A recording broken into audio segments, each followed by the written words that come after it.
Alors là, c'est les 10 films qui m'ont influencé. Voilà. C'est les 10 films qui m'influencent en général. Voilà. Alors, j'ai triché, hein, comme d'habitude. En vérité, il y a 15 films. Non, 14. 13.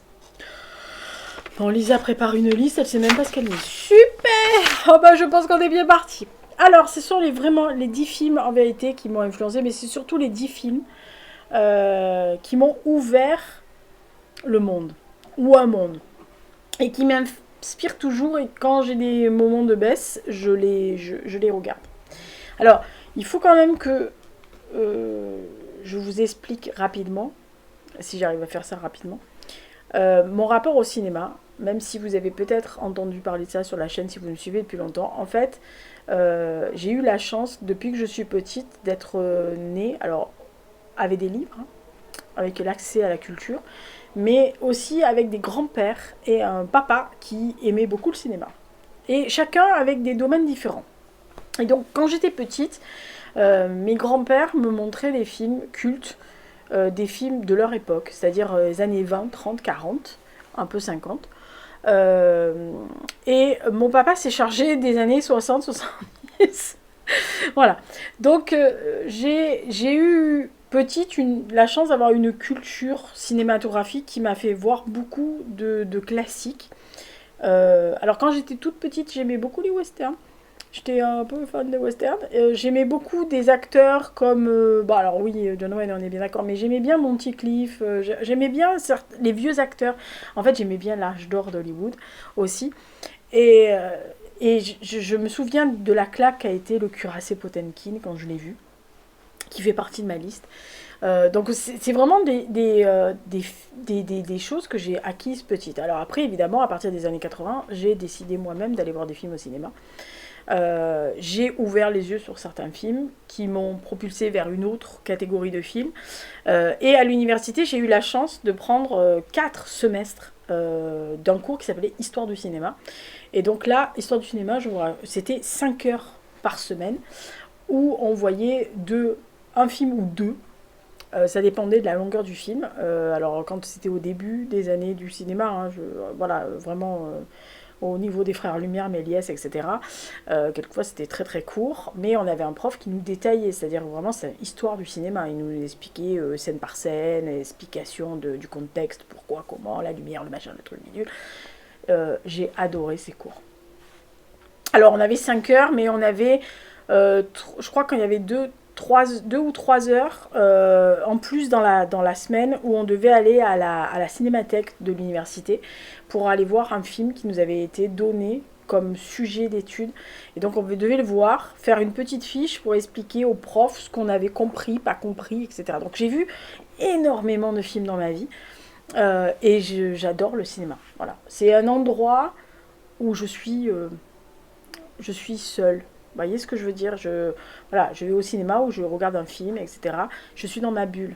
Je suis hors du monde pendant le temps du film et je ressens les émotions. Je suis une éponge. Hein, donc voilà. Alors, j'ai des domaines de prédilection, mais alors vous allez dire, ouais, pas les films d'amour. Ça dépend.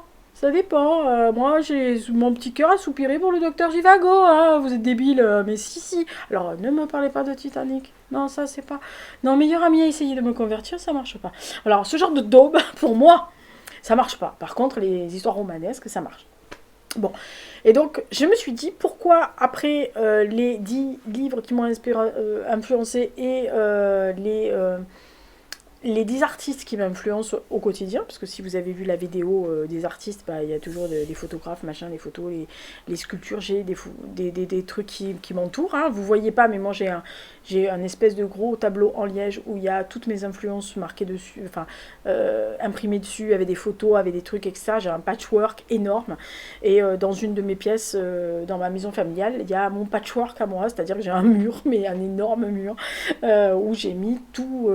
voilà, j'ai mis des polaroïdes quand j'étais plus jeune, avec des potes, avec des copains, des dessins que des copains faisaient sur le mur, avec des photos d'influence, avec des phrases marquées au stabilo, au marqueur, etc. Voilà, c'est vraiment mon mur à moi.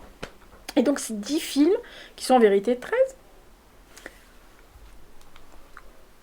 13. C'est vraiment ceux qui m'ont, oui, ouvert le monde. Alors, je les ai classés, en fait. Alors, je les ai pas classés véritablement par ordre de préférence. Et je me suis aperçue, en près, que le dernier dont je vais vous parler, c'est mon chef-d'œuvre à moi, quoi. C'est mon panthéon de films, voilà. Alors, les deux premiers qui me sont venus à l'esprit, c'est La Rivière Rouge. Donc, je parlais de Monty Clift et de John Wayne, et bien, voilà. Et l'assassinat de Jesse James par le lâche Robert Ford. Ces deux films, alors vous allez me dire c'est des genres de western, ambiance, machin. Oui, mais pour des raisons différentes. Alors, La Rivière Rouge, c'est véritablement un des rares films. Alors, c'est un film sur le rapport. Déjà, bon, il y a beaucoup de choses qui se passent dans ce film-là, mais le rapport entre le père et le fils adoptif, qui va s'opposer à son père, etc. Sachant que ça vient d'un roman et que l'affaire avait été changée par rapport au roman. Moi, on m'a fait lire le roman, justement, l'histoire du cinéma, parce qu'il faisait partie des films qu'on a vus. Et je préfère le livre. Voilà.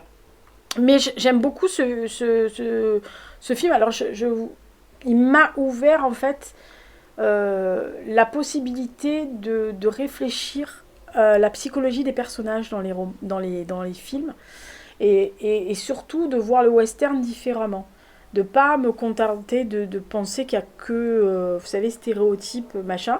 C'est comme ça que j'ai commencé à m'intéresser, que j'ai demandé à mes correspondantes et mes amies américaines, et qui m'ont dit, mais il y avait des cow-boys noirs, il y avait des éclaireurs indiens, etc., qui m'ont commencé à m'expliquer des trucs. Et donc, voilà, ça vous ouvre une perspective, alors je vous mettrai la photo, qui m'ouvre une perspective. Le deuxième, c'est l'assassinat de Jesse James par le lâche Robert Ford. Alors, à l'affiche, Brad Pitt, Casey Affleck. Alors, j'aime beaucoup Casey Affleck. Oui, même avec ses casseroles au cul. Il a un côté tombé du nid, moi, qui me plaît beaucoup. Vous savez que les garçons avec du tombé du nid, j'ai du mal. J'ai un petit faible. Quand vous savez que j'aime un personnage de roman qui s'appelle Cécile Vinge, allez-y, mollo, hein, les filles. Voilà, ou les garçons. Et donc, c'est un film qui est crépusculaire. La lumière dans ce film est une merveille. Le personnage de Jesse James, moi je l'avais vu dans les vieux films des années 50-60, qui est un personnage qui me plaisait beaucoup. Et là, je me suis dit que c'était un film qui était véritablement différent. Quand je l'ai vu au cinéma, je me suis dit, mais comment ils ont pu traiter ça comme ça ? Voilà, c'est un film qui est crépusculaire, qui est voilà, vous avez envie de détester les personnages, mais même le plus détestable, il y a quelque chose qui vous pousse à essayer de le comprendre. Et ça m'a ouvert aussi, je vous dis, à la psychologie des personnages, au fait de regarder un personnage différemment et de pas avoir de stéréotypes ou de faire d'amalgame dans ma perception. Voilà. Le troisième, enfin le 2, parce que les deux sont sur la même ligne, donc 9, on va dire, parce qu'en fait je remonte, 9, le cuirassé Potemkin. Bon, tout à l'heure j'en ai parlé. Je pense que c'est un des films qui m'a mis le plus par terre quand je l'ai vu la première fois. Alors oui, la scène des escaliers, tout le monde la connaît, elle a été réutilisée 553 fois, notamment dans Les Incorruptibles de Brian De Palma. J'étais petite, hein, mais alors ce film-là, alors je l'ai revu en histoire du cinéma, mais je l'avais vu avec mon grand-père et j'avais trouvé ça, je disais encore, et parce que l'histoire était superbe, je captais rien du tout au dialogue, parce qu'en plus je captais rien, j'étais petite, mais je comprenais pas ce qui se passait, mais à l'écran je comprenais, et je pense que mon appétence pour l'histoire de l'URSS et de la Russie en général est arrivée à peu près par là aussi. J'ai commencé à m'intéresser à ce qui s'était passé. et pourquoi il y avait eu cette rébellion, et pourquoi ils avaient fait ça, et qu'est-ce qui s'était passé après, avant, Voilà. Et j'ai tellement posé de questions que je pense que mes grands-pères en ont eu ras-le-bol, donc ils m'ont acheté l'histoire VHS. Ils ont dit, ah, commence à nous gonfler la petite. Voilà. Mais c'était surtout aussi parce que visuellement, c'est sublimissime. Voilà. Et ça a poussé à la jeune Lisa à vouloir en savoir plus sur l'histoire d'un pays et de son armée. Voilà. Et du fait que Lisa, dès qu'elle voit un marin, la royale, c'est la royale. Elle trouve la royale très à son goût. Ah, le prestige de l'uniforme de la marine, quand même. Nom de Dieu. Bon, bref, on n'est pas là pour parler des jolis marins. Mais mon grand-père, il en était un. Ouais. Bah, un de mes grands-pères, oui. Ah bah oui, si. Puis alors, je l'ai vu en costume. Enfin, je l'ai vu en uniforme dans les photos. Je comprends ma grand-mère, moi. Je vous le dis, j'aurais épousé mon grand-père. Hop, calmez-vous. Si je l'avais pas été sa petite. Voilà, si je l'avais croisé à l'époque et qu'il me connaissait pas et que j'étais pas de sa famille, j'aurais bataillé quand même. Alors, ensuite, à la 8e place, il y a 3 films. Et ces 3 films qui sont des films... alors, il y en a un qui est réalisé et interprété par John Wayne. Mais c'est John Wayne. Alors, je sais, il y a beaucoup de polémiques sur l'acteur, machin, blablabla, on s'en fout. C'est pas mon problème, ça. Moi, c'est les films. Alors, True Grit, c'est le premier film que j'ai vu, c'est 100$ pour un shérif en français. Je le connais par cœur. Autant en anglais qu'en français. Ce cowboy, ce vieux shérif Bourne qui va se faire engager par cette gamine qui lui tient la dragée haute, qui va arriver avec un chasseur de primes dans les pattes, qui va parcourir les étendues pour essayer de récupérer quelque chose que cette gamine veut récupérer. En fait, elle veut que soit traduit en justice l'homme qui a tué son papa. Je trouve cette quête-là, parce qu'il y a un rapport toujours par les personnages, il y a un rapport entre cette gamine et ce vieux bougon absolu chiant, alcoolo en plus, où à un moment donné, lui, il la fait grandir et elle le tire. Voilà. Je trouve qu'il y a quand même une belle évolution, et puis il y a quand même quelque chose. Alors, je sais qu'il a été repris. True Grit, notamment, je crois, il y avait Jeff Bridges, si je ne m'abuse. J'ai bien aimé cette version aussi. Je la trouve plus proche du roman que celle de John Wayne, avec John Wayne. Mais j'ai une petite tendresse pour 100$ pour un shérif. Parce que je l'ai vu au cinéma et je l'ai même vu au drive-in. À l'époque, il y avait des drive-in. Et ça, c'était le truc... tous les vendredis, les soirs et samedis soirs, on allait au drive-in. Il fallait que j'aille voir des films. Non, mais moi, je suis une maboule. Et donc, je voulais aller voir 100$ pour un shérif. Et mon papa m'a dit que c'est un des films que j'ai vu le plus avec l'homme de Rio. Enfin, on a parlé cinéma. Il m'a dit, oh, ça, tu m'as gonflé avec les deux. Je dis, ah bon? Moi? Non. Il m'a dit, ah si, hein, tu nous as gonflé. Quand on est à l'homme de Rio, on a dû aller le voir 500 fois. Chaque fois qu'il passait quelque part, on va le voir, on va le voir. Je le connais par cœur. Rose, avec des étoiles vertes. Alors, ah bah, Lisa a des appétences comme ça. Voilà. Ensuite, à l'Alamo. Alors, à l'Alamo, c'est véritablement parce que j'avais une correspondante que je n'ai plus, mais voilà, américaine, qui était mexicaine, en fait, qui était mexicaine, d'origine mexicaine, mais était américaine, et qui m'avait parlé d'Alamo.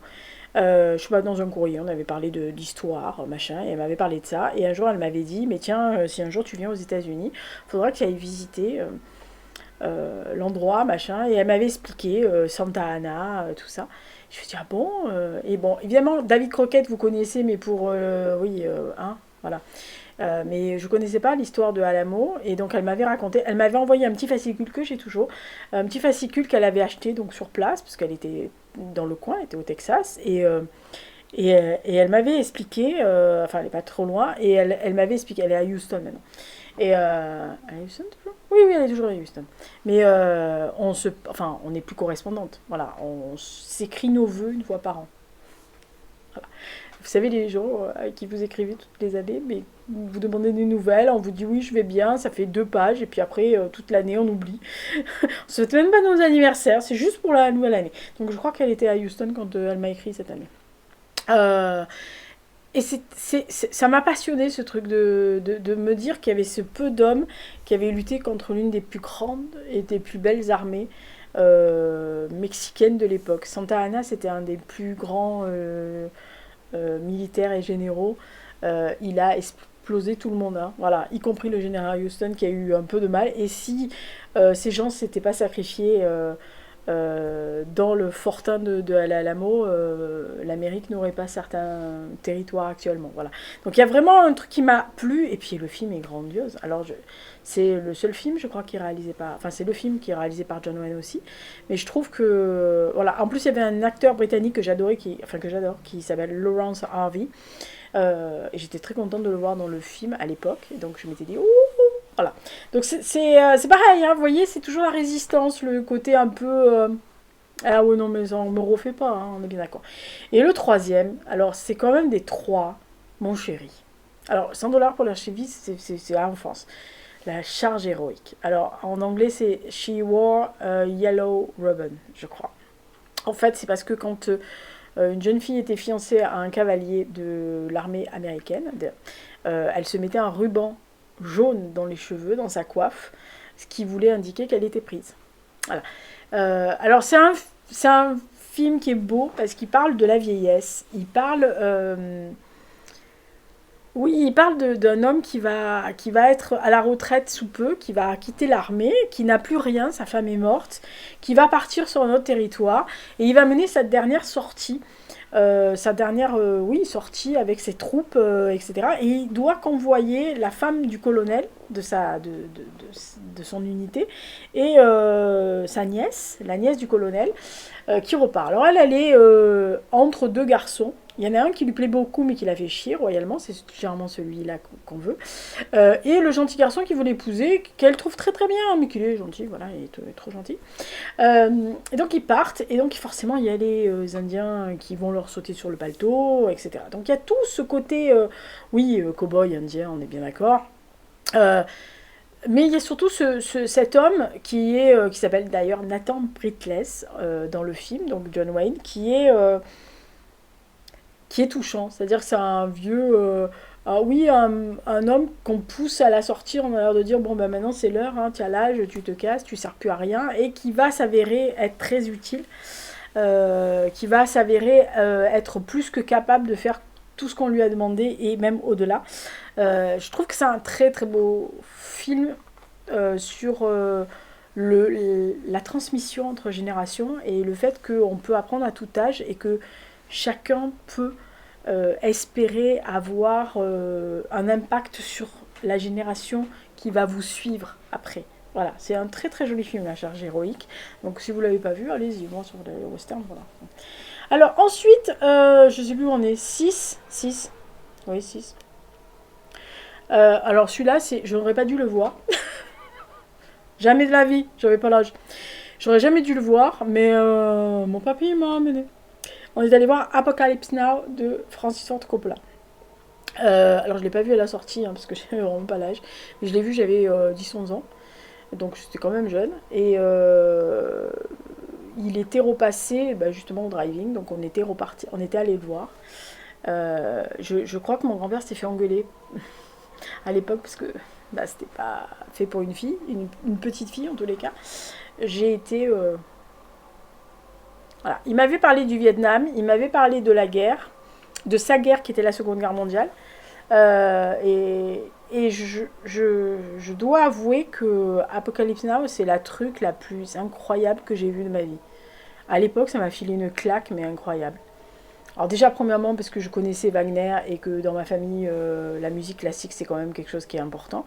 Et que la scénographie, la filmographie, la lumière, l'histoire. Je veux dire, l'histoire.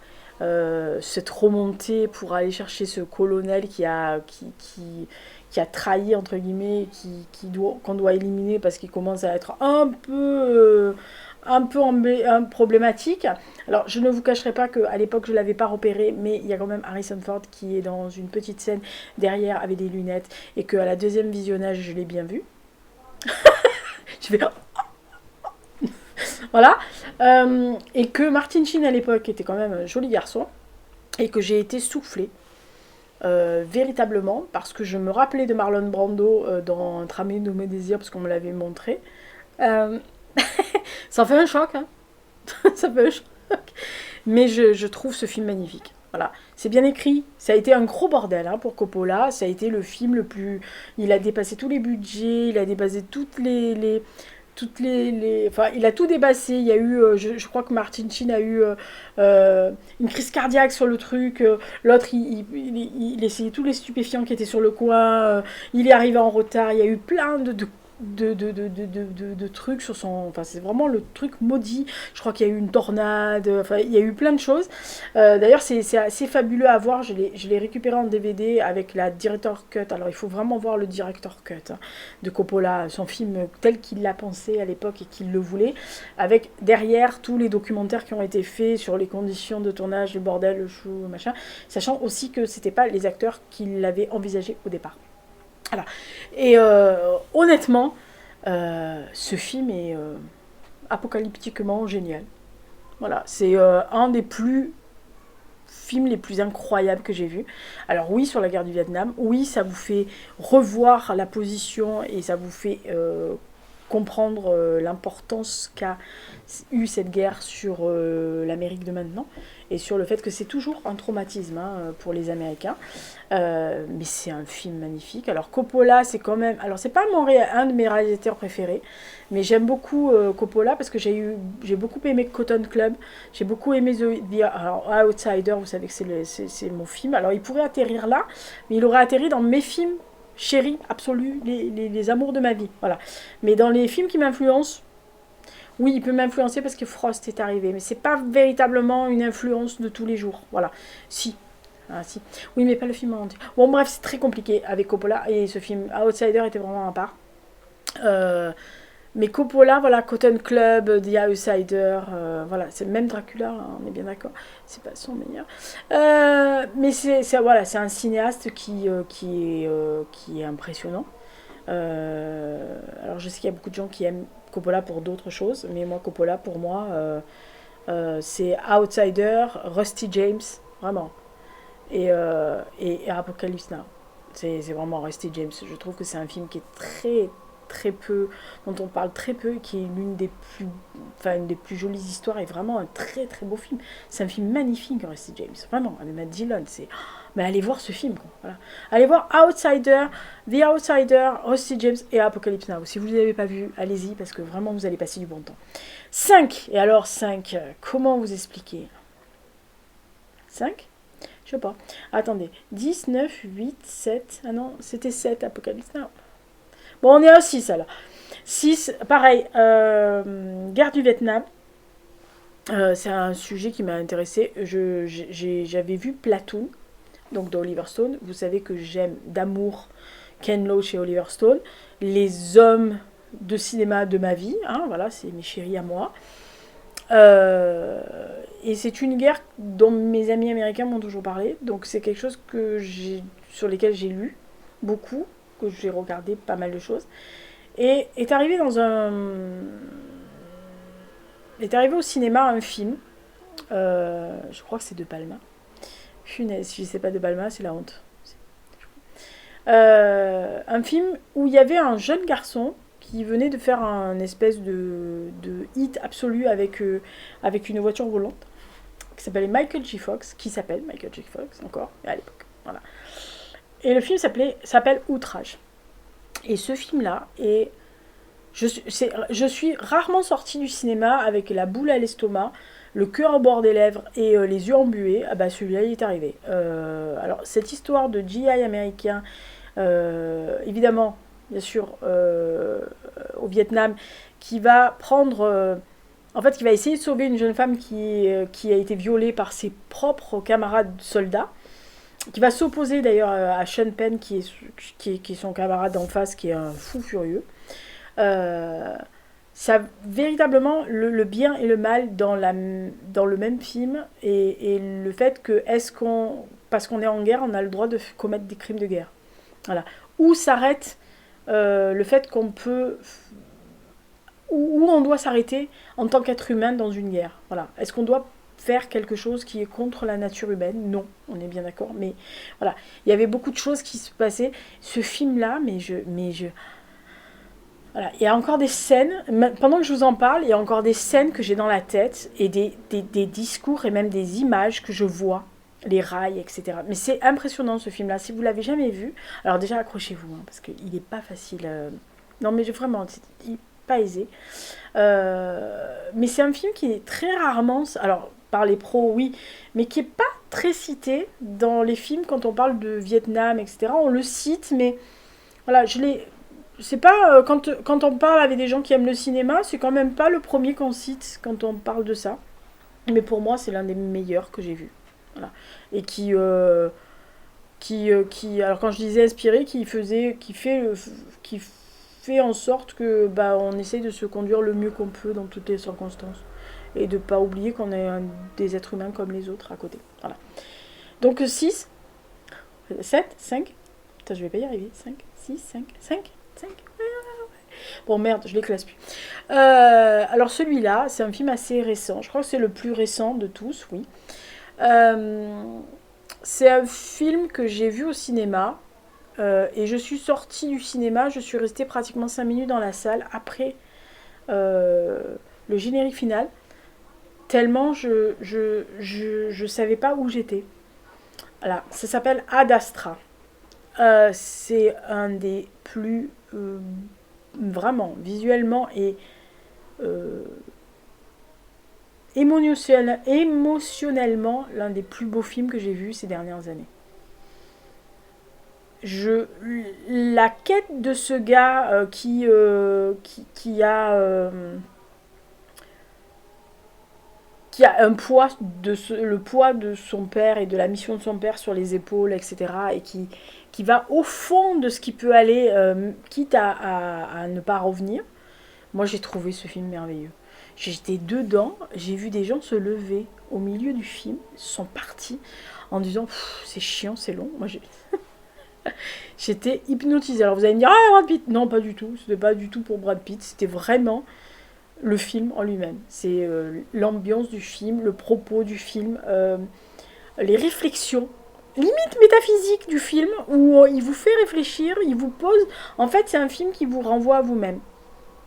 Et j'aime bien ça dans le cinéma aussi. J'aime bien, comme les artistes, vous avez vu, hein, j'aime bien les artistes qui challenge, qui vous font réfléchir, qui vous font revoir votre vision, qui vous font regarder différemment, qui peut-être vous font voir que finalement, bah ouais, vous êtes bien mignonne, hein, mais vous pensez ça, mais peut-être que si tu es confronté à ça, tu penseras pas ça. Voilà.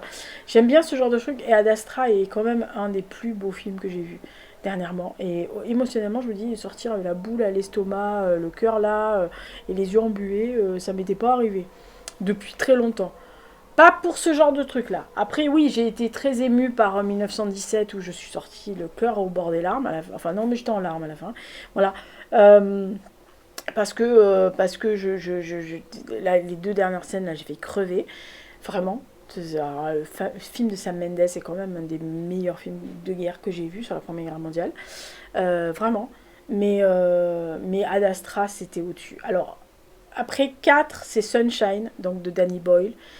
En fait, pour le propos science-fiction et scientifique aussi. C'est-à-dire que c'est cet équipage qui va aller au péril de sa vie, essayer de lancer quelque chose sur le soleil pour éviter qu'il ne s'explose, enfin qu'il explose ou qu'il envoie quelque chose contre la Terre et que la Terre meure complètement. Cet équipage qui va décider d'y aller et qui va rencontrer des avaries. Et qui va rencontrer quelque chose que je ne peux pas expliquer, hein, parce que sinon ça vous divulgage tout le film. Et ces plans où ils sont dans une salle et ils peuvent voir quelques secondes à côté derrière un filtre, etc., le soleil, et qui se rapproche de plus en plus. C'est les dernières images sont magnifiques, les propos du film,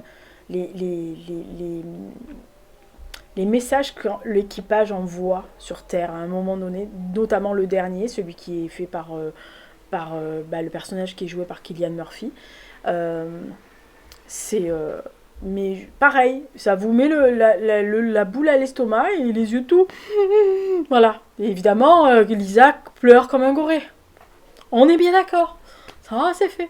Voilà. Mais non, mais Sunshine, c'est quand même pas un des films qui est hyper connu, qui est hyper cité aussi quand on parle de science-fiction, mais c'est quand même l'un des meilleurs films du monde, quoi.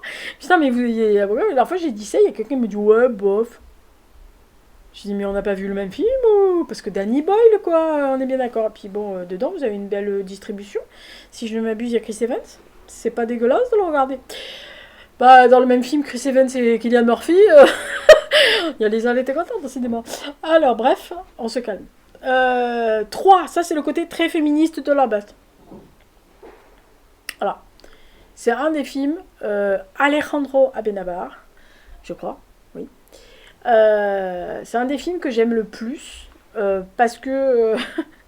parce qu'il explique très bien que le gros bordel vient, en gros, des religions. Je suis désolée hein, si vous croyez à quelque chose. Vous avez le droit. Hein. Voilà, il faut croire. Si vous croyez au patron là-haut, enfin, alors, quel que soit son nom, on s'en fout. Hein. Vous l'appelez comme vous voulez. Si vous croyez qu'en lui, pas ses sbires. Les autres, on s'en bat l'œuf. Il faut directement aller au patron. Voilà. Si vous ne croyez pas, ou que vous croyez juste aux mollusques, à la vie, on s'en fout, bah pareil, vous croyez à ce que vous croyez, mais pas aux gens qui veulent vous imposer quelque chose. Et dans ce film-là, donc c'est Agora, on est avec donc Hypatie d'Alexandrie, qui était une mathématicienne, une philosophe aussi, et qui a été élevée dans un esprit libre à l'époque d'Alexandrie. Donc je peux vous assurer que voilà, les femmes pouvaient enseigner à des hommes. Elle pouvait être mathématicienne, elle pouvait ne pas se marier. D'ailleurs, elle est fortement encouragée par son papa à ne pas se marier parce qu'il estime que c'est une femme libre et qu'elle serait entravée si elle se mariait et qu'elle ne pourrait pas continuer à converser, à travailler, à explorer, à déduire des choses de ses spécialités. Et c'est un film qui est vraiment un propos, alors à la fois féministe, bien sûr, de cette femme qui a lutté, et qui donc montre qu'à l'époque, une femme était l'égale de l'homme sans aucun problème, mais qui aussi, par l'obscurantisme et le côté... Oh, je vais être gentille. Non, je veux pas être gentille. Pour le côté nauséabond et particulièrement bas du plafond de certains, voulait imposer aux autres leur point de vue. Donc là, en l'occurrence, à cette époque d'Alexandrie, c'était les chrétiens qui arrivaient et qui décidaient que, bah, comme ils étaient, que c'était un dieu unique, c'était le leur qui était le chef. Voilà. Donc ils disaient aux autres, non, non, mais ta gueule, toi tu comprends rien. Et donc, comme à l'époque, Alexandrie, c'était, les gens pouvaient vénérer plusieurs dieux, et eux ils comprenaient pas, donc ils arrivent en disant non, non, mais non, c'est pas possible, c'est nous les chefs, c'est notre dieu qui a raison, toi tu es une merde. Et donc elle se dresse là-dessus et elle est prise à partie par ces intégristes chrétiens qui décident de lui en faire voir de toutes les couleurs. Alors il y a une histoire d'affranchissement aussi d'esclaves, puisqu'en fait elle a un esclave au début qui se sent rejeté, alors parce qu'il est tombé amoureux d'elle et qu'elle ne peut pas lui... Elle l'aime bien, mais c'est pas... Elle s'en fout de ça. C'est pas l'amour, il y a deux, trois mecs qui se battent pour elle, mais c'est pas son problème. Elle veut être libre parce qu'elle veut enseigner, elle veut apprendre, elle veut donner, elle veut découvrir des choses, et que ils sont bien gentils de s'aplatir devant elle, mais elle n'a rien à carrer. Et il y a une très belle scène avec un bout de coton. Vous comprendrez ce que ça veut dire. Et elle montre bien où on va se calmer. Voilà. Et lui, il est un peu... il se sent rejeté, donc il va basculer avec ces chrétiens qui sont intégristes. Et en fait, jusqu'au moment où il la voit, elle, être confrontée à ces gens qui décident de l'éliminer tout simplement parce que c'est une femme et parce qu'elle pense et qu'elle a un cerveau. Et comme elles ne croient pas en leur Dieu, ils estiment qu'il faut en faire un exemple. Et donc il y a une très jolie scène, on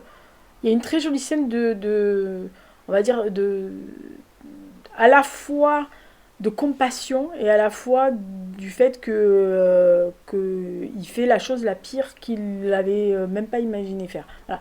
C'est un très très beau film, Agora, vraiment. Alors c'est pas l'histoire parfaitement de Hypatie, ça a été bien sûr romancé pour le film, mais franchement si vous ne connaissez pas Hypatie d'Alexandrie, c'est une grande femme. Voilà. Et deux, alors ça c'est quand même celui qui m'a ouvert le plus le monde au monde.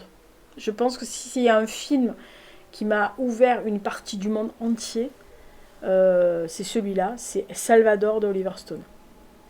Quand je suis allée voir au cinéma, je savais qu'il y avait des choses en Afrique du Sud, d'Amérique du Sud. Je connaissais déjà l'histoire au Chili, je connaissais ce qui se passait en Argentine, ce qui s'était passé, ce qui se passait. Je savais qu'il y avait des choses qui se passaient en Amérique centrale, Panama, machin, etc. J'avais entendu parler du Salvador, mais je ne savais pas ce qui se passait au Salvador. Et quand je suis sortie du film, et je m'en souviens comme si c'était hier, il y avait une bibliothèque pas très loin du cinéma où j'allais.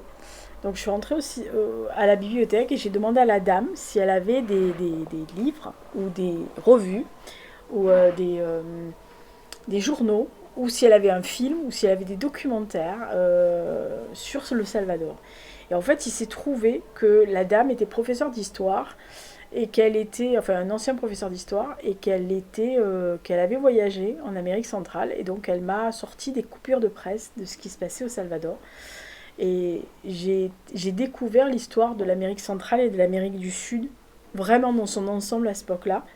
Et ça a déterminé le fait que j'ai travaillé 3 fois plus en espagnol parce que je voulais lire tout ce qui se passait.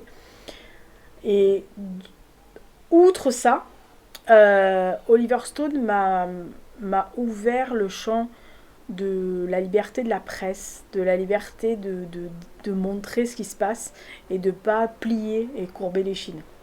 Voilà, alors j'avais déjà pas un caractère à courber les chines, vous imaginez. Voilà.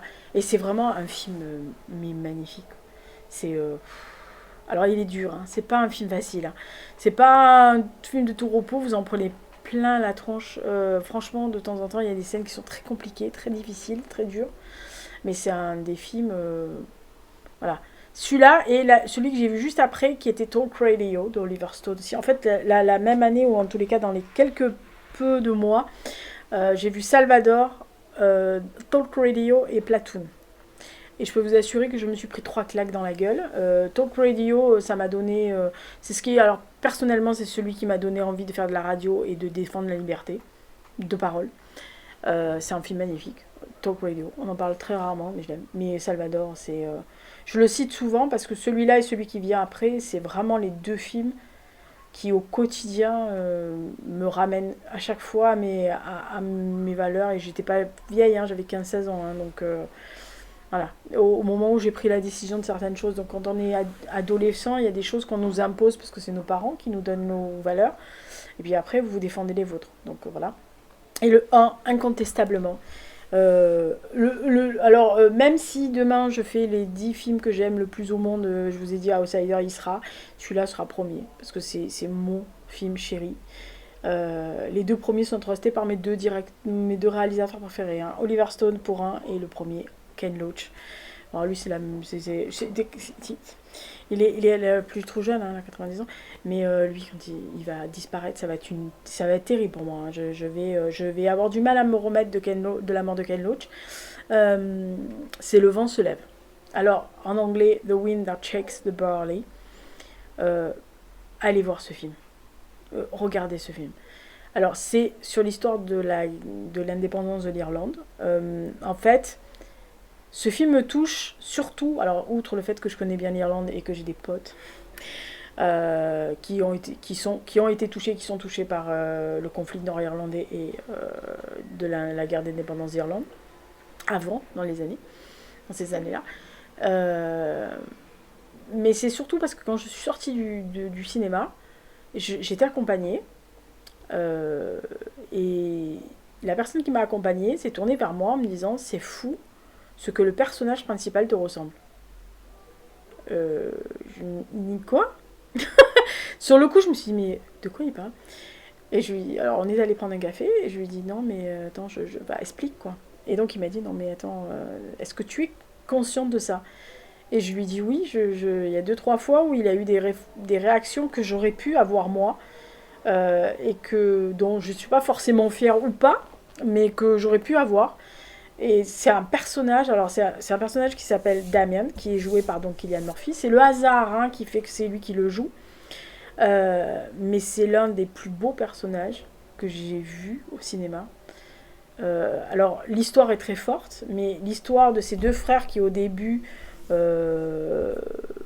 y en a un qui ne veut pas lutter, qui va être juste médecin pour revenir soigner les gens, l'autre qui veut être dans l'armée, on va dire, d'indépendante de l'Irlande, et et celui qui est pacifiste va se retrouver à être embarqué euh, dans la guerre qu'il menait aux Anglais pour avoir l'indépendance de l'Irlande. Et en fait, c'est celui qui était le moins enclin à aller au front et à ne pas à faire des prisonniers, etc., qui va agir parce qu'il y a quelque chose qui va enclencher. Et contrairement à son frère qui s'est négocié et qui s'est pas rétro-pédalé, mais qui s'est négocié, qui sait se dire bon bah finalement ouais là je peux transiger. Le personnage qui est joué par Cillian Murphy ne transige pas. Et les deux pieds dans la glaise, droit dans ses bottes, jusqu'à la fin, il lâche pas. Voilà. Il a une idée, il croit en son idée, et quelle que soit la finalité de ses actions, il reste droit dans ses bottes. Et c'est comme ça que j'ai été élevée, hein, on est bien d'accord. Donc, quand j'ai vu ce film-là, oui, effectivement. Et la personne qui m'a dit, mais c'est fou quand même, je me suis dit, ah. Et puis je suis retournée le voir en catimini toute seule. Alors je suis sortie, j'étais en larmes, hein, parce que la première fois que je suis sortie, j'étais en larmes déjà. Mais alors c'est un film que dès le début du film, je commence à avoir les larmes aux yeux. C'est un film que je ne peux pas voir sans avoir minimum une larme qui coule. C'est quand même... Enfin, Ken Loach est insupportable pour ça. Comme Fond Kiss, qui est quand même une des plus belles histoires d'amour que j'ai vues au cinéma. Il faut vraiment le voir, ce film de tolérance et d'amour, c'est incroyable. Enfin, moi qui suis chiante pour ça, je peux vous assurer. Alors le vent se lève, mais ce film est... Alors il y a des scènes très révoltantes, il y a des scènes de torture ou de maltraitance qui sont absolument... mais qui sont vraies. Hein. Moi quand j'en ai parlé avec grand-père Francis, donc, qui est le grand-père de mes potes, qui avait connu ça par rapport à son papa, et parce qu'il a donc maintenant 80... Attendez, je calcule. Je crois qu'il a 97 ans. Voilà, donc il est plus tout jeune, mais c'est quelqu'un qui en a entendu parler, qui était tout jeune, hein, mais qui en a entendu parler, ses parents lui en ont parlé, voilà, ils parlent que de ça. Et je plaisante, mais voilà. Ça se transmet de génération en génération, et moi il m'a montré des photos, il m'a montré des trucs, et j'étais toujours intéressée par ce qu'il me disait. Et ce film-là, quand il l'a vu tout seul au cinéma, et je me souviens qu'il m'a appelé. Et il m'a dit, c'est grand-père Francis, est-ce que tu as vu le film de Ken Loach? Je dis oui. Et donc on en a parlé pendant 1 heure, et en fait on est tombé d'accord sur le film, quoi. Voilà. Donc c'est vraiment un des très très beaux films. Et Ken Loach, comme d'habitude, il va à la truelle, hein. C'est-à-dire que c'est un Britannique, mais il n'hésite pas à mettre le nez dans la merde des Britanniques en disant regardez ce que vous avez fait en Irlande, vous avez été des sales connards, quoi. Et en gros, arrêtez de vous mêler des affaires des autres, laissez l'indépendance à l'Irlande, et en gros, le message sous-jacent, c'est lâcher l'Irlande du Nord à l'Irlande, voilà, parce que c'est une seule et même nation, on est bien d'accord, voilà, vous savez où vient mon cœur, hein, sur cette histoire. Voilà, donc ça c'était les films qui m'ont ouvert le monde et qui m'inspirent toujours. Donc il y en a 13, et en vérité il y en a 10, mais il y en a 3 par ligne ou 2 par ligne. J'espère que ça vous a plu. Dites-moi si vous les connaissez tous, si vous les avez tous vus, si certains vous les avez vus, mais que vous les aimez pas. Parce que vous avez le droit de pas du tout aimer mes goûts, hein, on est bien d'accord, on est là pour échanger, on n'est pas là pour dire « Ah Lisa, tu es merveilleuse », même si... Enfin, le général Axe, il dit que je suis merveilleuse, hein, mais bon, après... Enfin, des fois, il me regarde, il me donne « Oh là là, elle est encore là, l'autre ». Voilà. Et surtout, s'il y a des films, par exemple, que j'ai cités que vous n'avez pas vus, et que vous voudriez voir, ou que vous ne voulez pas voir, je voudrais bien avoir pourquoi vous ne voudriez pas voir ce film. Voilà. Ou si vous l'avez vu, par exemple, vous avez vu Le Vent se lève, vous vous dites, mais c'est une dope ton truc, mais c'est pas possible d'aimer ce genre de film. Voilà. Alors là, allez-y avec les petites pincettes, hein. Vous mettez des petits cœurs avant, des petits cœurs après. Voilà, vous mettez un petit cœur avant. Si vous me dites c'est de la dope tes films, vous mettez un petit cœur avant. Que je sois. Ah, je me dis, ah, elle m'a mis un petit cœur, c'est gentil, elle a pensé au mon cœur. Voilà. Donc d'ici là, portez-vous bien, faites attention à vous. Prochaine vidéo, bah, le point culturel. Le programme culturel de juillet. Voilà. Et donc après, il y aura le point lecture de juillet à la fin juillet et la pile à lire d'août. Voilà. D'ici là, portez-vous bien, faites attention à vous. Bisous, bisous. Et à bientôt.